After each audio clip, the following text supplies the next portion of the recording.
അല്ലാഹുവിന്റെ പ്രവാചകൻ സ്വല്ലല്ലാഹു അലൈഹി വസല്ലമ തങ്ങൾ പറയുന്നു, ശഅബാൻ നരകത്തിൽ നിന്നുള്ള ഒരു പരിചയാണ്. ഈ പരിശുദ്ധമായ ശഅബാൻ എന്ന് പറയുന്ന മാസം നരകത്തിൽ നിന്ന് രക്ഷപ്പെടാനുള്ള ഒരു പരിചയാണ്. എന്നിട്ട് റസൂലുള്ളാഹി സ്വല്ലല്ലാഹു അലൈഹി വസല്ലമ തങ്ങൾ പറയുന്നു, എന്നെ കാണാൻ ആഗ്രഹിക്കുന്നവർ അതിൽ നോമ്പെടുത്തു കൊള്ളട്ടെ എന്ന് നബിയുനാ റസൂലുള്ളാഹി ഉറക്കപ്പറഞ്ഞ നബിയുനാ റസൂലുള്ളാഹി സ്വല്ലല്ലാഹു അലൈഹി വസല്ലമ തങ്ങൾ പറയുന്നു, നരകത്തിൽ നിന്ന് രക്ഷപ്പെടാനുള്ള ഒരു പരിചയാണ് ശഅബാൻ. എന്നിട്ട് നിങ്ങൾ ആരെങ്കിലും എന്നെ കാണാൻ ആഗ്രഹിക്കുന്നു, ഫമൻ അറാദ അയ്യൽഖാനി, റസൂലുള്ളാഹി തങ്ങൾ പറയുന്നു, നിങ്ങൾ ആരെങ്കിലും എന്നെ കാണാൻ ഉദ്ദേശിക്കുന്നുണ്ടെങ്കിൽ നിങ്ങൾ ഈ പരിശുദ്ധമായ ശഅബാനിൽ നോമ്പെടുത്തു കൊള്ളട്ടെ.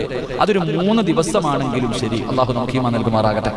മനസ്സിലാക്കേണ്ടത്, ഈ പരിശുദ്ധമായ ശഅബാൻ മാസത്തിൽ ആരെങ്കിലും അവിടെ മുത്തുനബിയെ കാണാൻ നമ്മളൊക്കെ ആഗ്രഹിക്കുന്നവരാ, ആ പ്രവാചകന്റെ ശഫാഅത്ത് കിട്ടണമെന്ന് കൊതിക്കുന്നവരാ. നബി തങ്ങൾ പറയുന്ന, ആർക്കെങ്കിലും എന്നെ കാണാൻ ആഗ്രഹമുണ്ടോ? എന്നെ കാണാൻ, എന്നെ കണ്ടുമുട്ടാൻ നിങ്ങൾ ആഗ്രഹിക്കുന്നുണ്ടെങ്കിൽ ഈ മാസം